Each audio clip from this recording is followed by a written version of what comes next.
Пожалуйста, те нас все свяжись. Да, когда мы сейчас после норовения дойдет, сейчас мы спут поставим.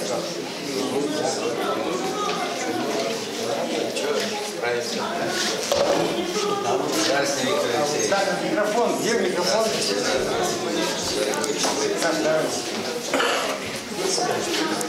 Садитесь сразу.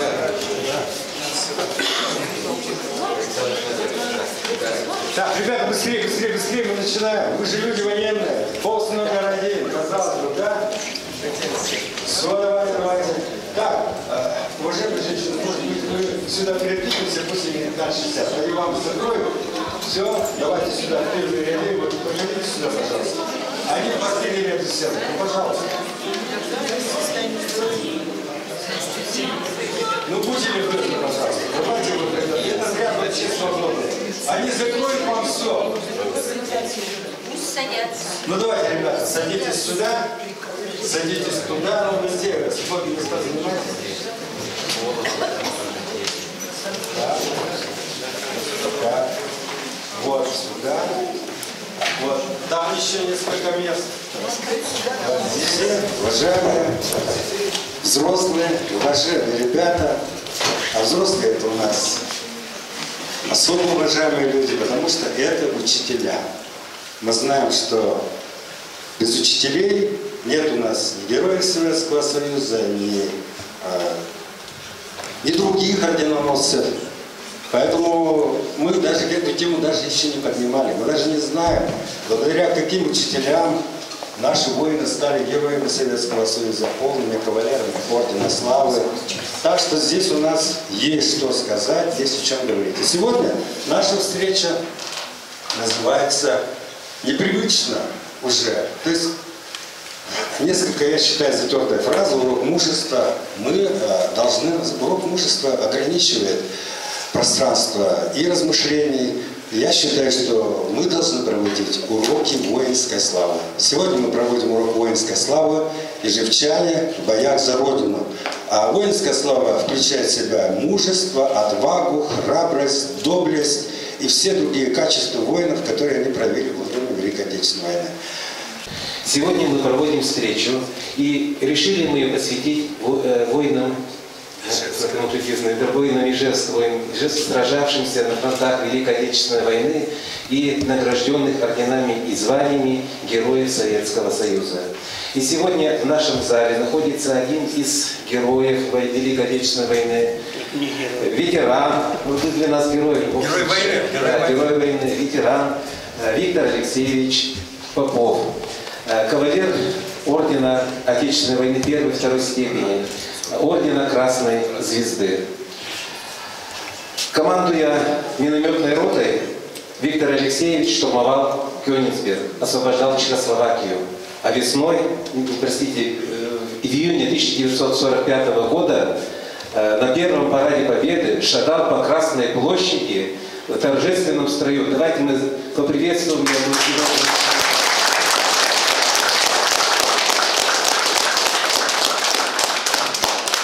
Дорогие друзья,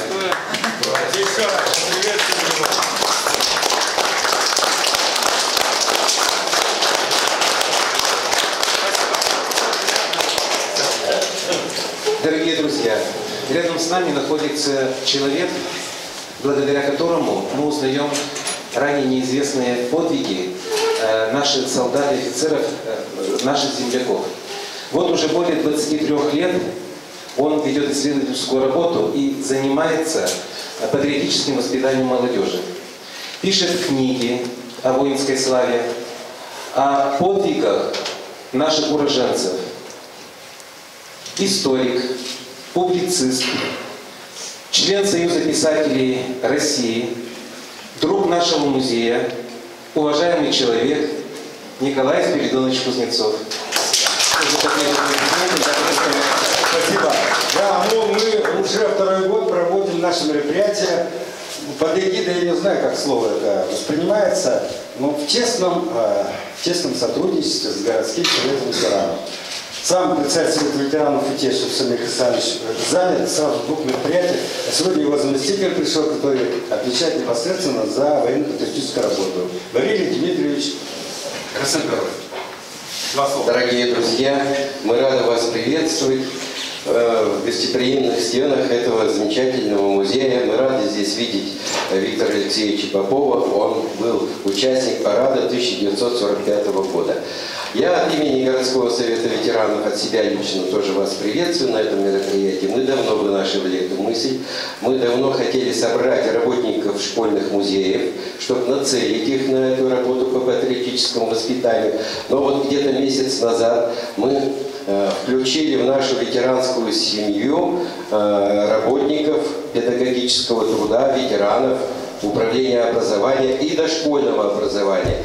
И вот сейчас мы на это мероприятие пригласили всех причастных к работе с музеями, школьными музеями и центров образования районов. И здесь также у нас присутствует начальник управления по делам молодежи Горяйнов Роман Александрович.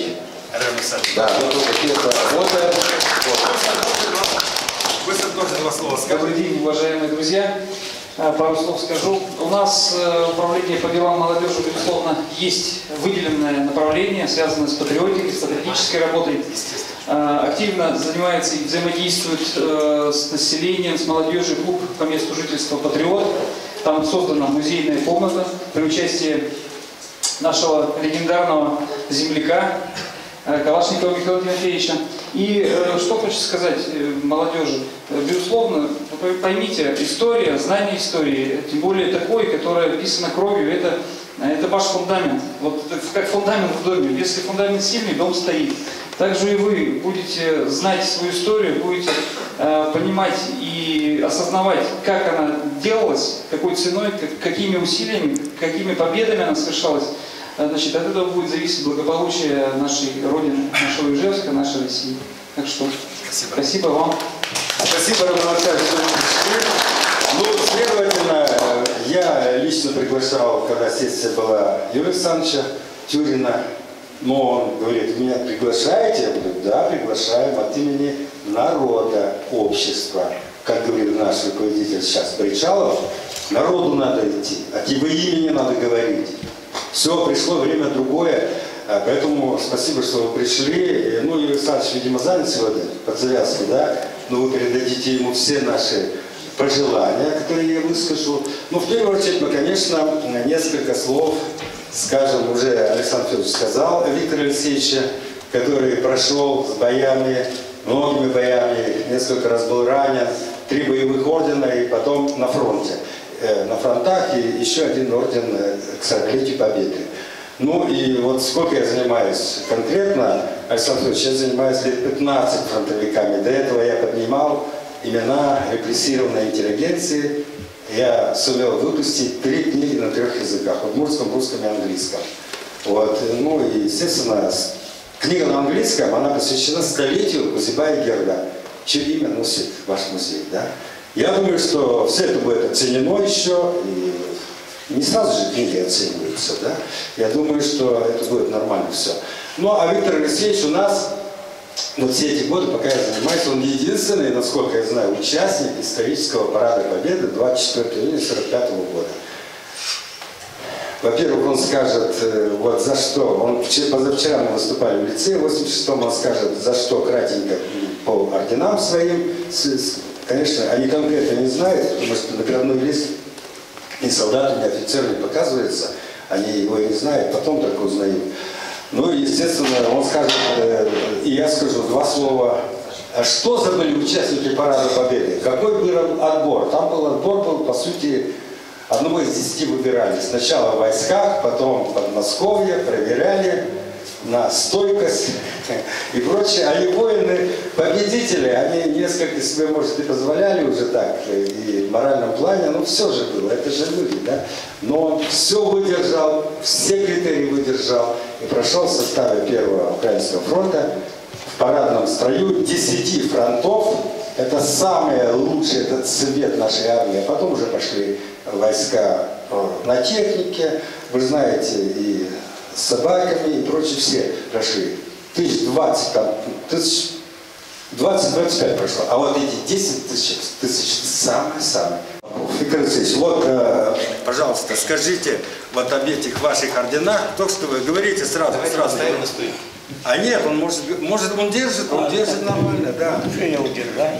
Вот держит он, да, давайте вот по орденам скажите, чтобы вот люди. Говорите. Первую награду, орден Красной Звезды, я получил в 42-му, по-моему, 42-й, вот я уже забываю даты, за бои в районе, так назывался, бои в районе Ленина. Это такой населенный пункт, и возле него были такие довольно жестокие бои. Вот за эти бои я там получил орден Красной Звезды. Это Западный фронт был? Да. Западный фронт. Это по сути битва за Москву. Подмосковье. Да. Это Подмосковье. Значит, после первого ранения меня вернули в часть под Москвой, где она формировалась. И с этой части я вышел как раз вот на бои под Подмосковье. И с этой части практически я прошел до Кенигсберга. Ну, вторую награду я получил где-то за бои в районе Смоленска. Так вот, примерно.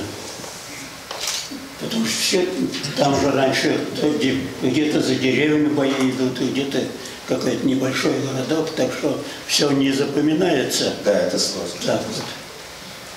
Следующее, это уже бои за Восточную Пруссию. Это там город Лида такой был, сейчас он польский. Дальше пошли там Кенигсберг и Хальсберг, и другие города. Вот это все за эти города тоже. Это на подходе к Кенигсбергу. Третий орден был получен. Так вот. Вот так вот, где, за что я получал ордена. Так вот. Ну, наша часть прошла, значит, из Подмосковья. До этого я до первого ранения воевал на Украине. Там был ранен недалеко от Киева, станция Лозовая. Вот возле этой станции был ранен. И после лечения в госпитале я вот именно как раз попал в часть Подмосковья. Значит, с этой части, я уже сказал, что прошли мы так вот, что от Москвы, значит, дальше Смоленск, Орша, Борисов, Минск. В Минске примерно месяц мы, как говорится, уничтожали окруженную группировку немцев. Там примерно с месяц мы за ней, ну, как говорится, гоняли их там. Как только закончили уничтожение этой группировки, мы пошли дальше. Это Лида, как я уже называл, Хальсберг и так далее. Так, Кенигсберг. Кенигсберг мы прошли по южной его окраине и вышли к Пилау. Есть такой там небольшой. И вот после того, как мы взяли Пилау, нас уже там все в Восточной Пруссии было больше нечего делать. Нас погрузили в поезд и увезли в Прагу, в Чехословакию, под Прагу. Значит, и войну закончил уже в Праге. Вот такой вот краткий. Да, ну потому и сказал, он на параде, на историческом параде был в составе сводного полка Первого Украинского фронта. Ну, естественно, я читал материалы, и Виктор Алексеевич знает, что отбор был строгий, рост не ниже 1,70 м, прекрасная строевая выучка, не меньше 2 лет в боевых действиях и не меньше 3 орденов. всем этим критериям он соответствовал. Естественно, я читал материалы, как в Подмосковье их отбирали, я не просто сказал, и моральная сторона, и прочее.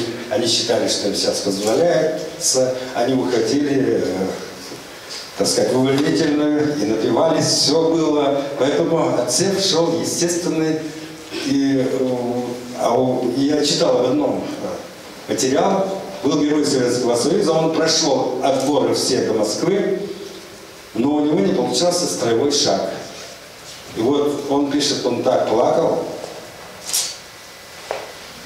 герой Советского Союза, потому что не получался. А вот Виктор Алексеевич говорит, позавчера он сказал, Покрышкин трижды герой Советского Союза.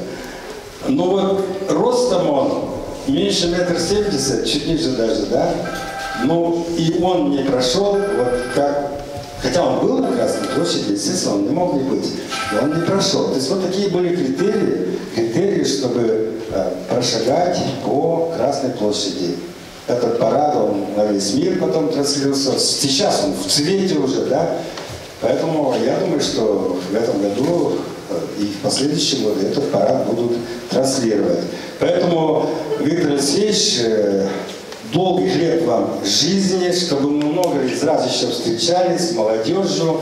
И всегда мы, когда смотрим парад Победы исторический, знали, что там участвовал Виктор Алексеевич Попов, который живет в Ижевске. Лет 60 вы живете, Виктор Алексеевич, в Ижевске? 47-го года. 47-го года. Ну, получается, уже 70 лет. 70 лет. Дети, внуки здесь выросли. Он уже по-настоящему ижевчанин. Поэтому, Виктор Алексеевич, вы пока присаживайтесь, сейчас вы еще посмотрите наших воинов, которых мы еще покажем, ижевчан.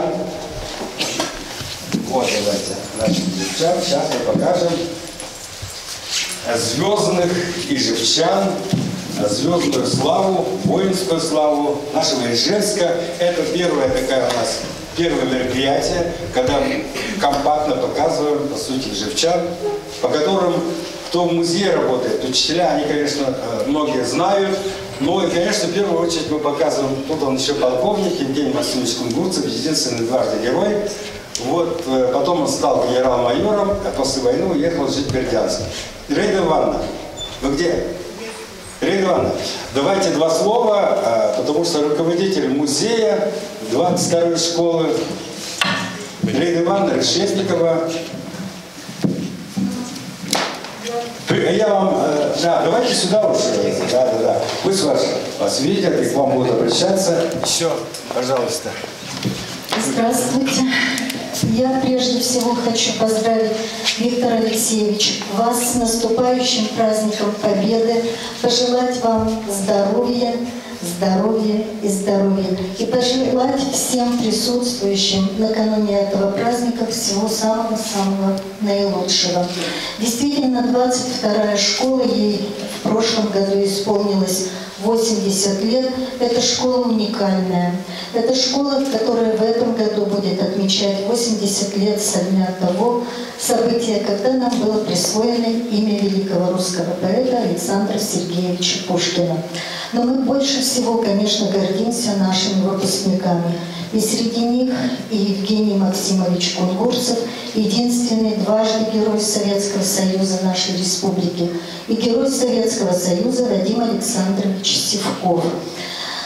Я что хочу сказать. Вот мне в свое время рассказывали жители села Явкино, где погиб Сивков, что когда их танк упал в ров, и уже не было никакой надежды на спасение, Вадим и Петр Крестининов, это второй танкист, они из этого танка выбрасывали белые маленькие бумажки, а на них их имена, фамилии и «Не забудьте о нас». И я вот считаю, что главная задача школьных музеев – это чтобы не забывали люди о тех, благодаря которым мы сегодня живем.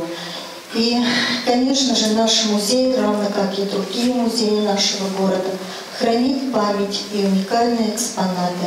которые посвящены и Евгению Максимовичу Кунгурцеву, и Вадиму Александровичу Сивкову.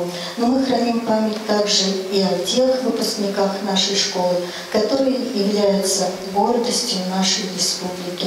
И, конечно, очень приятно, что сегодня вот эта презентация началась с нашего героя, с Евгения Максимовича Кунгурцева. Кстати, он тоже был заявлен на парад Победы, но, может быть, но я об этом уже не буду говорить, там воздушной части не состоялось. Все. Спасибо большое. Еще раз всех с праздником. Спасибо. Спасибо.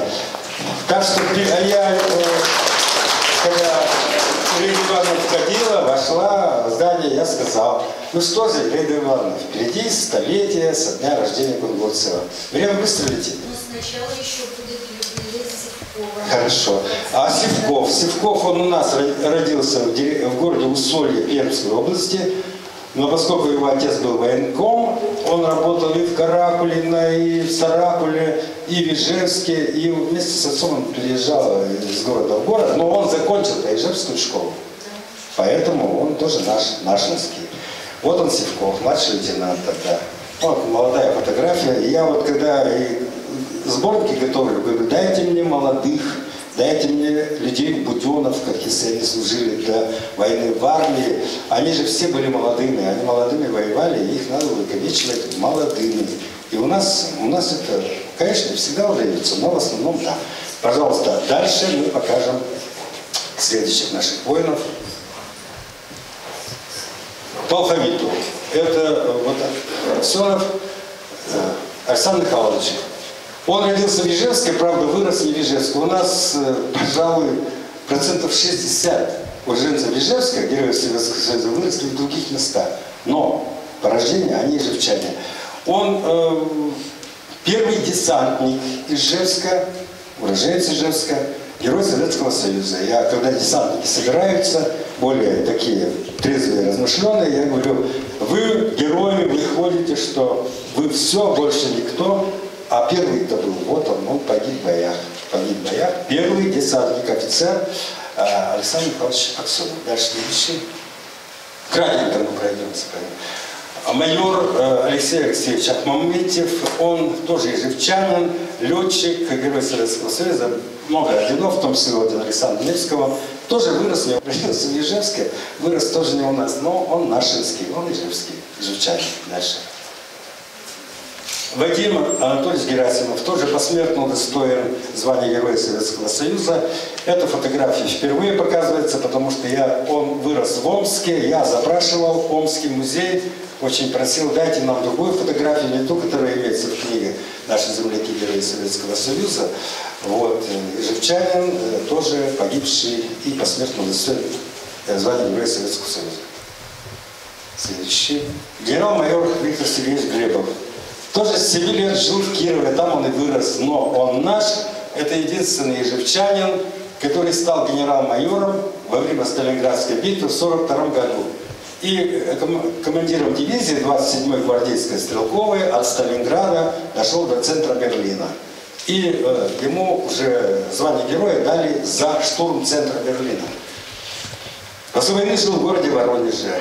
То есть в той области, вот у нас Виктор Алексеевич, уроженец Воронежской области, а Виктор Алексеевич у нас, да, Виктор Алексеевич, Воронежская область, а он жил в городе Воронеже, там именно. Вот так что мы его помним и знаем, что это наша гордость. Дальше. Горячев Владимир Петрович тоже погиб в бою, уроженец Ижевска, тоже вырос не у нас, но он уроженец Ижевска, герой Советского Союза. Дальше. Полковник Порфирий Иванович Килин. Полковником стал после войны. Это пехота, воевал, прошел, поднимался в атаке. И по некоторым данным он учился вот в нынешней 28-й школе, вот близко отсюда. Они все говорят: мы должны как-то его увековечить, реально доску. Санников давно бегает уже, Герман Сергеевич. Ну, может быть, удастся, потому что после войны он работал в системе МВД, жил в Москве. Но сейчас в живых ни одного героя Советского Союза уже нет. Но для нас они всегда живы. Пожалуйста, дальше. Василий Михайлович Обухов. Ну, это уникальная личность. Я думаю, что для вас будет интересно узнать, что это единственный ижевчанин, который в 1942 году, да, значит, Алла Васильевна, он лично видел президента Рузвельта, когда перевозили Молотова по открытию Второго фронта через Лондон до Соединенных Штатов и обратно. Пожалуйста, Алла Васильевна, руководитель музея Ижевского промышленно-экономического колледжа, а он учился в ремесленном училище при Ижсталь-заводе. Поэтому это гордость.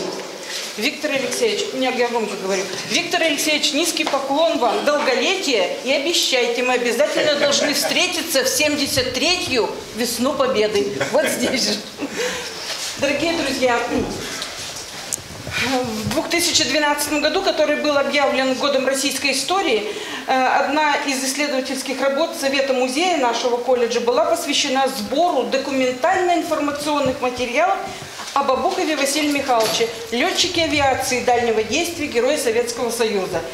Наверное, неправильно было бы говорить, что после окончания Великой Отечественной войны имя Обухова было забыто.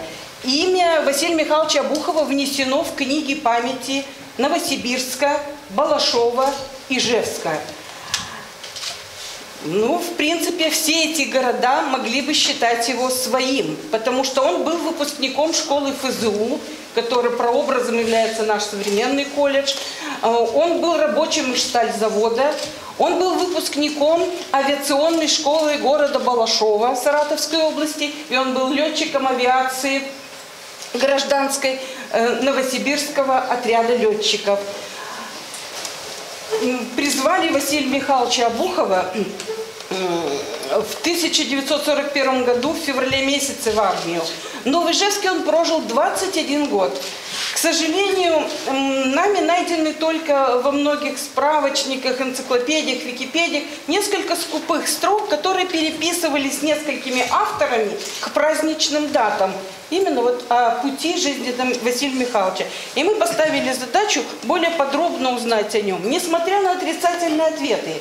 С автором стал студент, который обучался по специальности правоведения, студент второго курса Иван Анисимов. С ним мы писали эту книгу. Она получила высокую оценку в Государственном архиве Министерства обороны Российской Федерации. Именно здесь, когда вот мы рассказываем ребятам, конечно, им интересно узнать, мальчишкам из 21 века, а каким он был в их возрасте здесь, в Ижевске. Тогда мальчики увлекались не компьютерами, тогда мальчики увлекались сильными мужскими профессиями. Обухов начинал с кузнеца.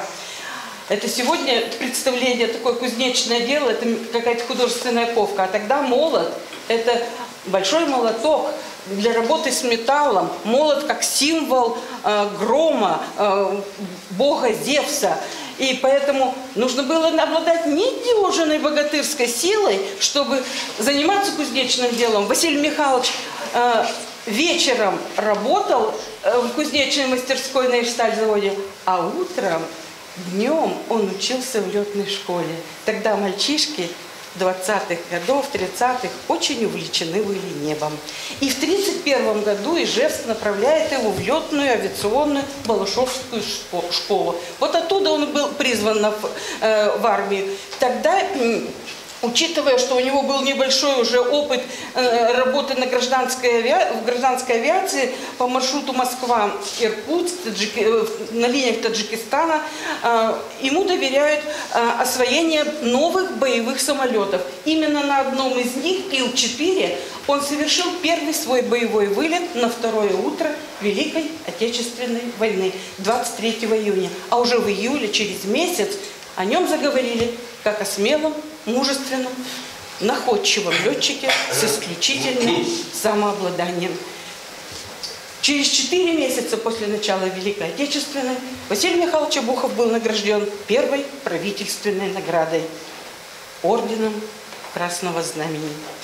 В книге мы описываем примеры не только, как формировался характер юного героя, мы описываем несколько боев, в которых он принимал участие, но особое внимание уделяем как раз вот тому событию, о котором сказал Николай Спиридонович. Почему мы не знали 70 лет так подробно об Обухове, об этом полете? Ну, сейчас эта тема другая, чтобы сказать, маршал авиации Голованов, удивительной скромности человек, который про себя забыл и не наградил сам себя, не представил к высшим правительственным наградам на конец войны. Ему, единственному маршалу, было отказано в публикации воспоминаний при жизни. Ну, ребята в музее очень подробно рассказывают причины политические, но книгу свою «Дальняя бомбардировочная» Голованов так при жизни и не увидел. Она вышла в 2004 году. Мы ее в руках, и нам не удалось ее поддержать. Там буквально несколько экземпляров, когда мы увидели электронный вариант. Мы прочитали буквально несколько строчек в самом конце, где Голованов пишет, что каждый наш летчик заслуживает того, чтобы о нем написать целую книгу. Вот, например, Василий Обухов, который прошел путь от уральского кузнеца и рядового красноармейца до аса авиации дальнего действия. В 1942 году он был зачислен в полк авиации дальнего действия, который называли элитой советской авиации. Изучая личные архивы Голованова, мы нашли документы немецкой разведки, в которых была такая фраза: «Русские в авиации дальнего действия умели воевать». А Обухов был одним из тех, кого боялись Люфтваффе.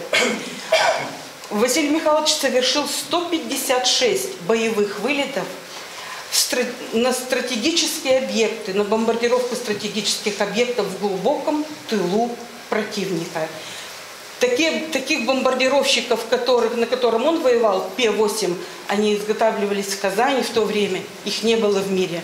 Фашисты не рассчитывали, что они так долго вяжутся в эту войну, и мы им сломаем, наша армия, хребет. И поэтому... Все, заканчиваю. Время уже, да? Сейчас заканчиваю. И поэтому... Так, перебила, хотела сказать о том, что Василий Михайлович на этом не каждому летчику доверяли этот самолет. Самолет вслепую, когда летчик ориентируется только по звездам и по приборам. А вот тот полет, когда летели для подписания коммюнике об открытии Второго фронта, командир корабля Пусеп, эстонец Пусеп Эндель Карлович и наш Василий Михайлович Обухов, который был вторым пилотом, они не просто Рузвельта видели, они видели, как на канадском аэродроме подбежали все к нашему самолету с красными звездами. Они никак не могли понять, как это мог советский бомбардировщик перелететь океан. А Рузвельт на второй день пожелал встретиться лично с экипажем, и он лично сжал руку всем членам экипажа.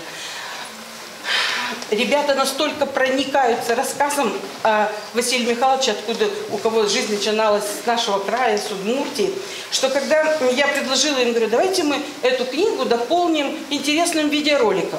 Понятно, что у нас было только несколько фотографий Василия Михайловича из семейного архива.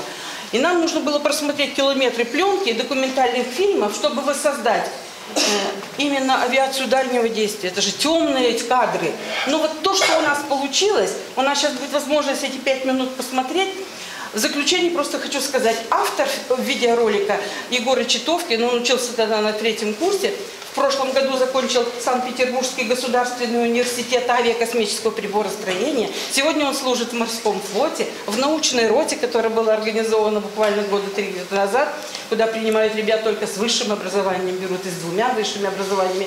Но человек, который с отличием так пошел вот со взлетной полосы нашего учебного заведения, достиг таких успехов. А мой соавтор этой книги Ваня Анисимов, он закончил в 15 году наш колледж, а в 16 приехал уже в музей нашим гостем. Он успешно закончил свою службу в элитной Псковской десантной дивизии.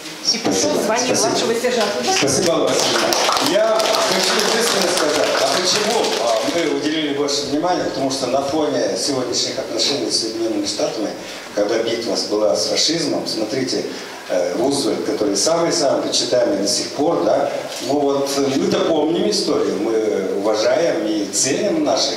А вот пока там в администрации, современной американской администрации не всегда это помнят, но хотелось бы, чтобы не помнили. А то, что говорили насчет Голованова, сейчас я скажу, да, дочь Голованова учила меня немецкому языку в Московской военной академии. Так что я имею тоже как-то... Я тогда уже читал в Москве, то есть слышал от нее, что это главный маршал авиации, дальней авиации, поэтому это был человек 2-метровой высоты, как он лазил в самолет, я не знаю, точно такая же, почти 2 метра, да? Ну, в общем-то, когда куда-то надо было летать, Сталин доверял только Голованову лично. Вот этот факт тоже известный. Так, давайте покажем. Да, это тоже исторический такой документ. Это единственный ижевчанин, который, я еще раз повторяюсь, видел и общался с Рузвельтом.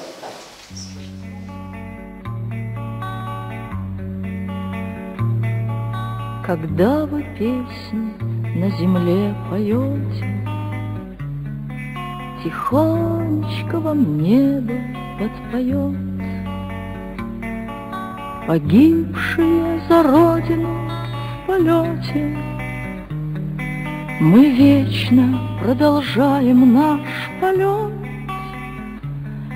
Мы вовсе не тени безмолвные, мы ветер и крик журавлей.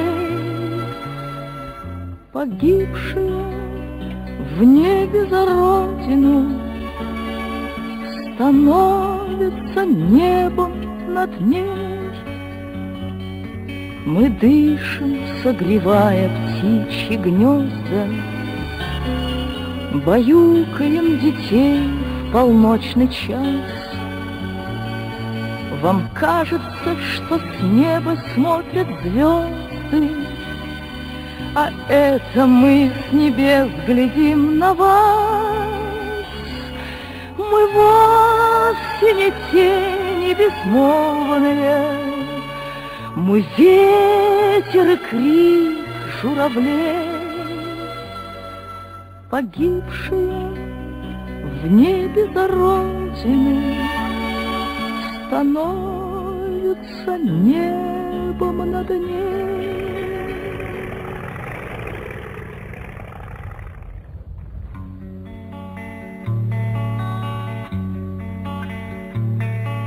Мы стали небом, стали облаками, и, видя сверху наш 20 век,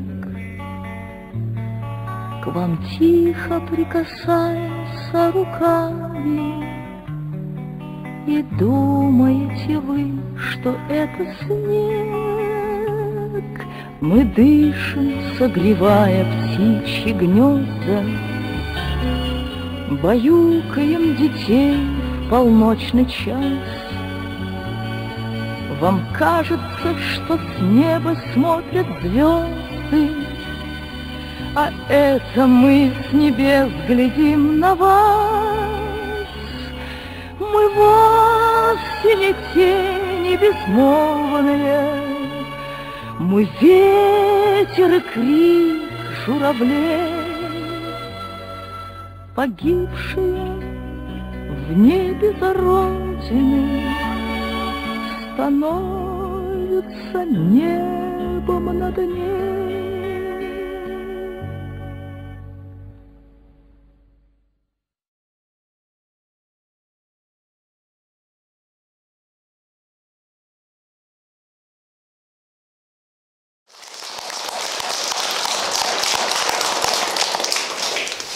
Я думаю, такой видеоролик можно показать вообще в каждой школе. Ну, хотелось бы подобные видеоролики, чтобы появились вообще по героям Советского Союза. Ну, конечно, я же вам говорил, что больше половины героев наших выросли не у нас. Поэтому это сложно, конечно. Я вот, например, одного из них искал, очень проблемно сейчас. Они отвечают, или они заняты, или как-то, может быть, серьезно воспринимают. Ну, а дальше наш известный генерал-майор Александр Николаевич Суворов. Вон, Увековечен, улица есть, школы есть. Самый наш знаменитый генерал, партизан. Вот совсем недавно приезжал его племянник, генерал-майор. В одной семье 2 генерал-майора, да?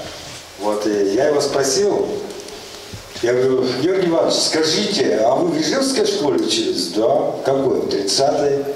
А вы там бывали? Нет. товарищ генерал, как вам не стыдно? Ни разу в своей школе не побыл. С 54-го года я сразу звоню в нашу школу, выхожу на директора, а меня не приглашали. Вот, человек скромный. И МВДшники, которые его сопровождали, они даже не подумали, что он ведь в какой-то школе учился. Он единственный выпускник из школы Ижевска, генерал-майор, современный генерал-майор. Ему, правда, 80 лет будет, 12 марта исполнился, в этой связи он приезжал. Ну вот генерал-майор известный наш, я думаю, что о нем еще будем говорить. А генералом стал в 43-м году. Дальше. Ну мы уже так... А подполковник, ну он полковником потом стал, Михаил Николаевич Тюлькин. По документам он закончил 31-ю школу, которая находится в соцгороде. Я не знаю, знает об этом или нет. Вот он сюда, когда приезжал, в молодости он говорил, это вот современная 31-я школа. Но я не знаю, знает, нет, придется добиваться, чтобы это было. Но этот летчик, вот он герой Советского Союза, Ижевский аэроклуб, он работал на тоже заводе, Ижмаше, аэроклуб и летчик. И самое интересное, что этот летчик, то есть мы есть, Ижевск есть причем, наши герои, причем при европейской истории, мировой истории, когда в Реймсе во Франции подписали акт о капитуляции, западники наши, друзья, союзники, да, они решили 7-го подписать, объявили День Победы 8 мая. Мы знаем, они пытаются это делать, и генерал Суслопаров подписал, потом уже, как говорят по-русски, получил какие-то, наверное, не совсем приятные замечания со стороны Сталина. Сталин сказал, мы победители, и мы должны подписать в Берлине. И вот Каунскос, вы знаете, столовое артиллерийское училище подписали, уже там Суслопаров, а здесь маршал Жуков, как был полномочен. И вот эту группу из Реймса, Франции, в транспортных самолетах сопровождала эскадрилья, а командиром эскадрильи был Тюлькин Михаил Николаевич. 12 самолетов. То есть, вот видите, Ижевск тоже причем. Ижевск при европейской истории, мировой истории. А в книге «Наши земляки. Герои Советского Союза» о нем исследователь Кулемец писал, что последний бой за Берлин он бомбил аэродром, откуда хотели увезти Гитлера. Ну, документально это не подтверждается. Откуда он нашел, я не знаю. А я документально видел уже вот все, что я вам сказал. Он жил в Москве, в Центральном комитете ДОСААФ работал по летной части, а там умер. Ну, конечно, вот на него тоже надо выходить, как вот по Обухову вышли. Но некому еще пока заниматься, я думаю, будет дальше.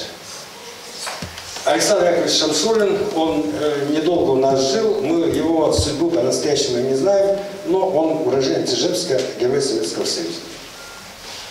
Дальше. Ну а теперь покажем то, что мы не показывали никогда. Руководителям музеев, жителям Ижевска. Вот старший лейтенант Георгий Александрович Гевязин, он награжден в боях, это летчик дальней авиации. Он награжден в боях 4 орденами Красного Знамени, а 5-м орденом награжден уже в 1945 году. По сути, 5 боевых орденов уроженца Ижевска. После войны он уехал жить в Киев, там и умер. Вот я через долгие поиски, только через бывший центральный партархив, поскольку он в партию вступил, вот печать даже стоит, нашел его фотографию. Он такой молодой, вернулся.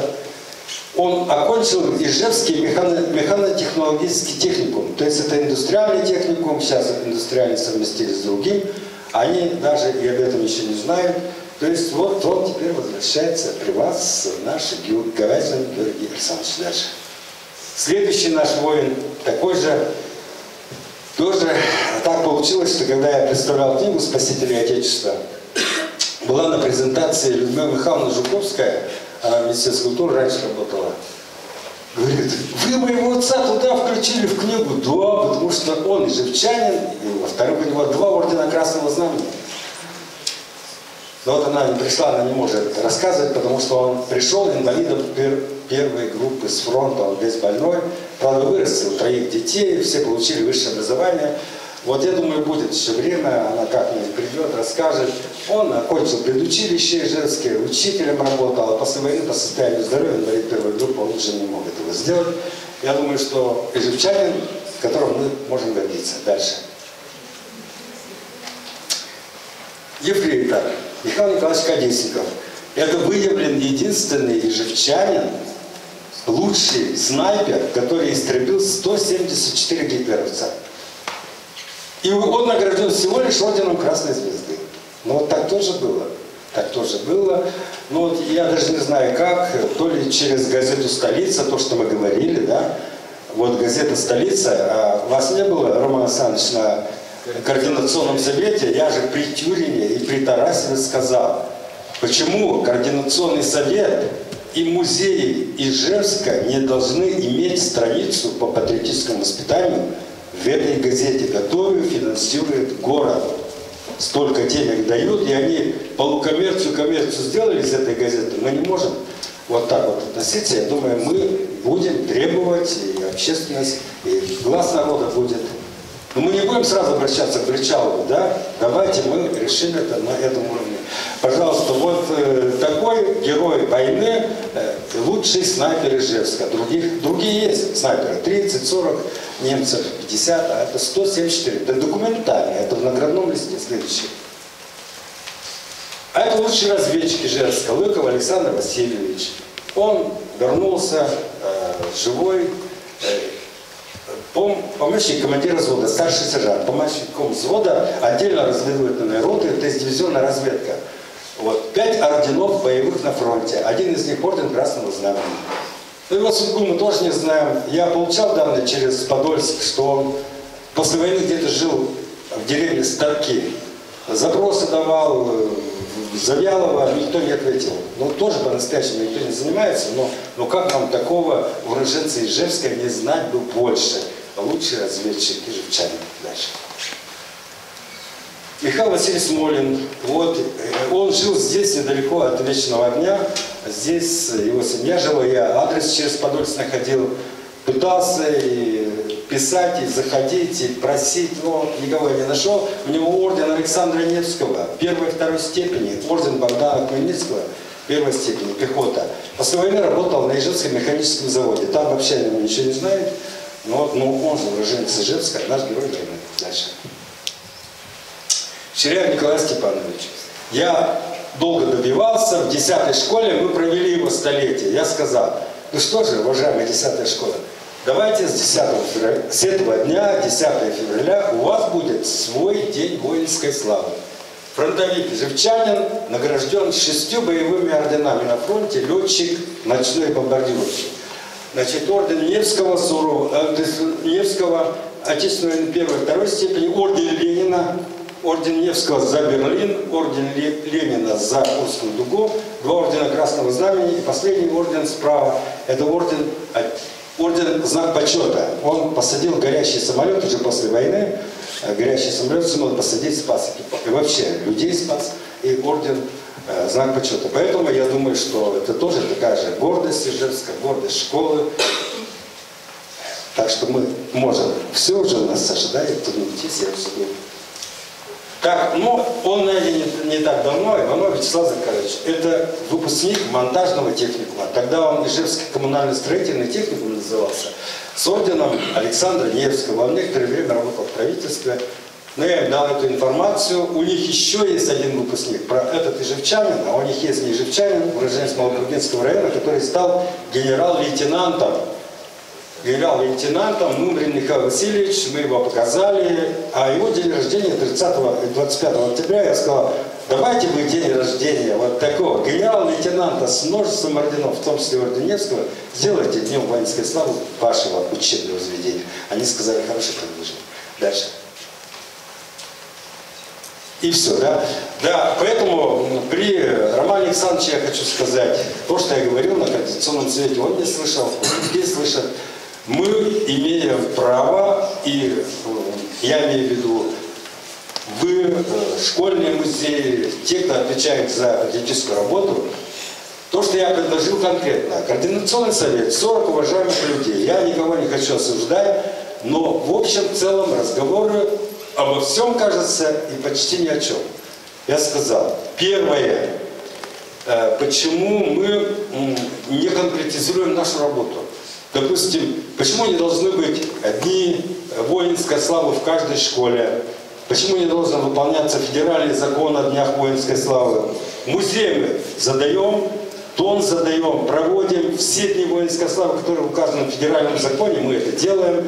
Нам бы хотелось, чтобы это было. Я понимаю, учеба, у вас главный вопрос, но учеба, если она ушла немножко или как, она не совсем. Второе, то, что я сказал. Почему не иметь одну полосу газеты «Столица»? Третье, знает Роман Александрович, 15 тысяч человек вышло на бессмертный полк, они ушли, придут через год. Создать сайт «Бессмертный полк ижевчан» в интернете. Это вполне возможно. Чем мы хуже других городов, которые уже начали это делать? Это надо обязательно делать. Вот, и я сказал, и это предложение, я думаю, все поддержат. И я еще сказал, что пора, поскольку впереди, я так понимаю, обсуждение закона о столице, да? Ну, я не знаю, каким путем туда войти, потому что вопрос патриотического воспитания, он очень важен, очень важен. Как там подойти к этому закону, не знаю, но давайте первый шаг сделаем. Я думаю, вы поддержите.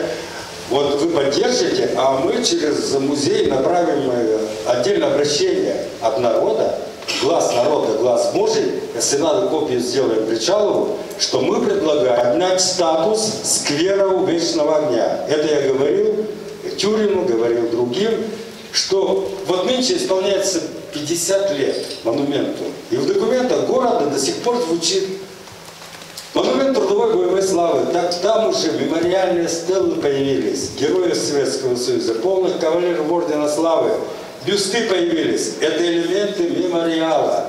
Такие места во всех областных центрах России давно называются мемориалами воинской славы. У нас воинской трудовой славы. И должны быть именные аллеи.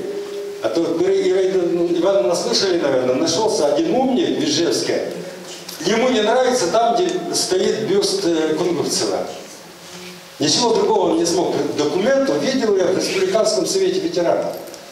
Нет бы что-то хорошее предложить, бюст не нравится, надо его куда-то сдвинуть.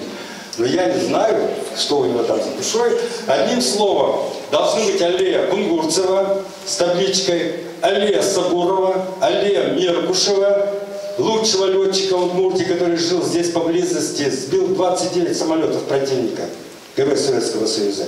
Ну и сквер, большой сквер маршала авиации Фалалеева.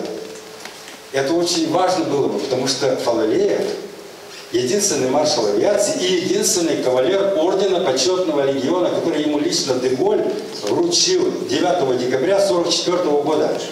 А Путин, когда выступал на Оргкомитете Победы 20 апреля на днях, он сказал, в этом году, значит, исполняется 75 лет создания авиаполка Нормандия-Неман. И этот первый документ от имени советского правительства подписывал уроженец Можгинского района, деревни Полянские, наш Фалалеев Федор Яковлевич. А почему должны быть мы в стороне от этой европейской истории и не отметить, и не сделать сквер большой? И если будет табличка, приходят даже дошколята, и им рассказывают, а почему это аллея Кунгурцева, а почему это аллея Меркушева? Пусть это будет 5 предложений на каждого. И я очень бы хотел, чтобы на 9 мая наши школьные музеи 357-й дивизии, наши вот 22-й школы, после того, как пройдут герои Советского Союза с плакатами, наши молодые ребята, должны пройти музеи со своими фронтовиками. У вас же есть 357-я дивизия, тот же Кожев, те же наши орденоносные герои и другие музеи, 313-я. Почему портрет с портретами? Потому что мы видим, да, дивизия прошла 357-я, 313-я прошла, да? Все, просто табличка. Люди должны быть там. От школ, потому что гордость школы. Вот, и музей, а прежде всего это люди, да, это несложно.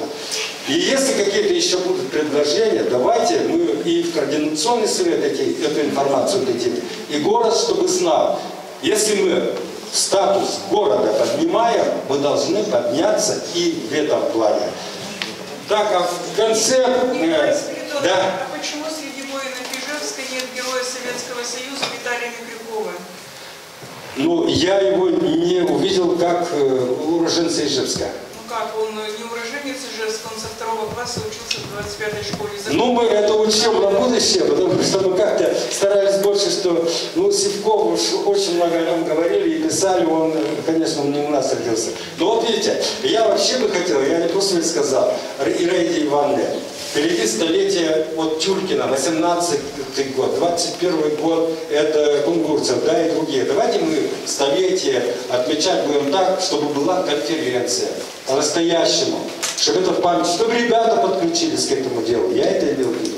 Вот у нас работа есть, да, где-то мы не все включили, видите, даже здесь по-разному информация поступала, потому что Тюркин разная информация была.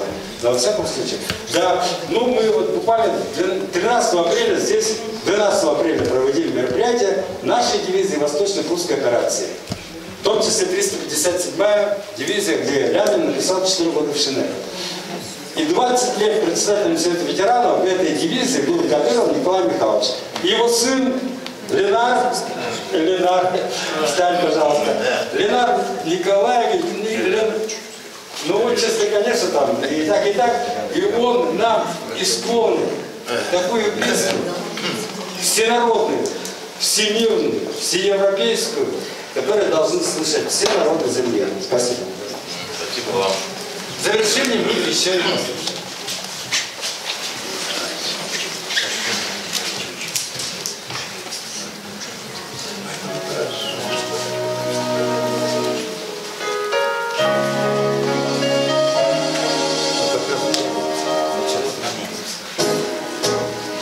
Хотят ли русские войны? Спросите вы у тишины. Над шею башен и полей, и у берез, и тополей. Спросите вы у тех солдат,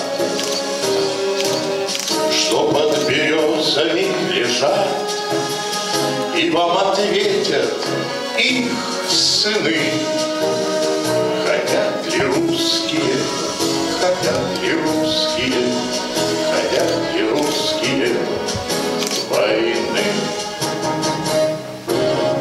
Не только за свою страну солдаты гибли в ту войну, а чтобы люди всей земли спокойно ночью спать могли. Спросите тех, кто воевал, кто нас на Эльбе обнимал. Мы этой памяти верны.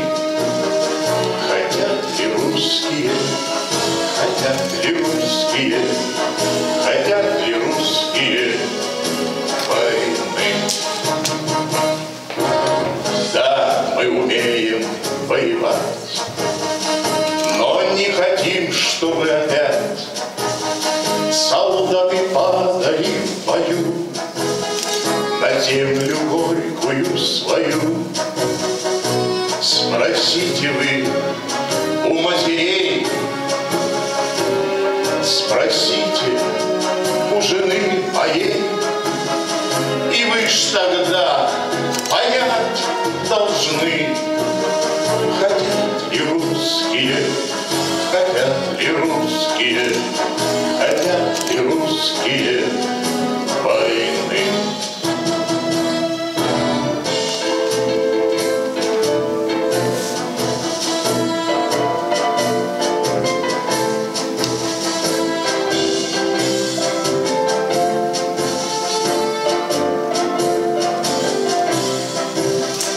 Поймет и докер, и рыбак,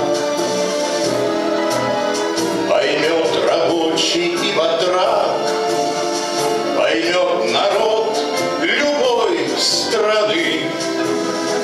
Хотят ли русские, хотят ли русские, хотят ли русские войны?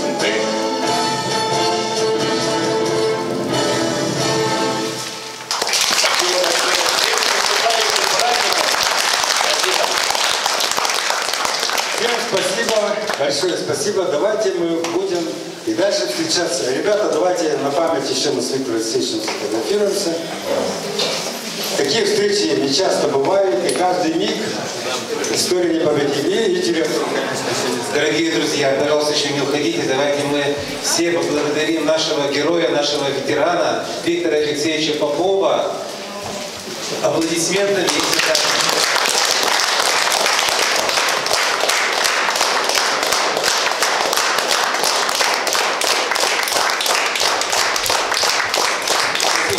Нашего бессменного ученого, скажем так, да, историка, публициста, нашего друга, да, патриота Николая Спиридоновича Кузнецова. Тоже аплодисменты.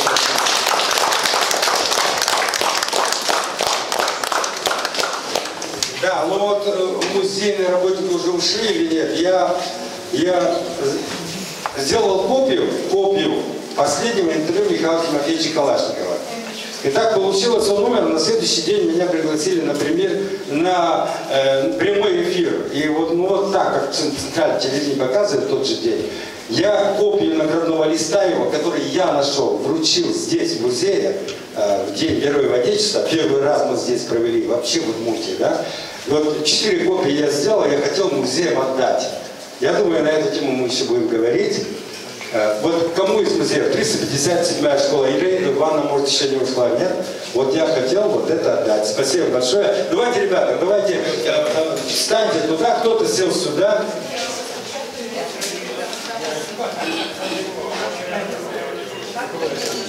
Он еще не уехал?